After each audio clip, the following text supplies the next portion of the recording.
শুক্রবার রাতে পাকিস্তানের রাজধানী ইসলামাবাদে পৌঁছেছেন ইরানের পররাষ্ট্রমন্ত্রী আব্বাস আরাকচি। তবে ইসলামাবাদে যুক্তরাষ্ট্রের সঙ্গে ইরানের কোনো সরাসরি বৈঠকের পরিকল্পনা নেই বলে জানিয়েছেন দেশটির পররাষ্ট্র মন্ত্রণালয়ের মুখপাত্র ইসমাইল বাঘাই। এই সফরে যুদ্ধ বন্ধে তেহরানের পর্যবেক্ষক জানানো হবে মধ্যস্থতাকারী দেশ পাকিস্তানকে। আরাকচির নেতৃত্বাধীন প্রতিনিধি দল পাকিস্তানের জ্যেষ্ঠ নেতাদের সঙ্গে বৈঠক করবে।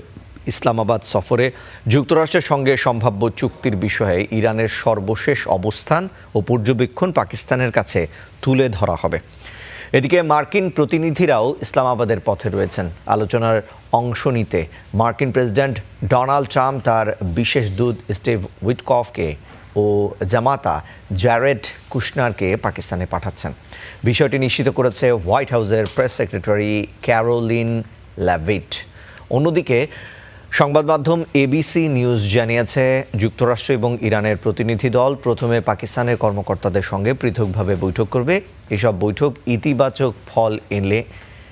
বৈঠকে ইতিবাচক ফল এলে আগামী রোববার মার্কিন ও ইরানি কর্মকর্তাদের মধ্যে সরাসরি বৈঠক অনুষ্ঠিত হতে পারে।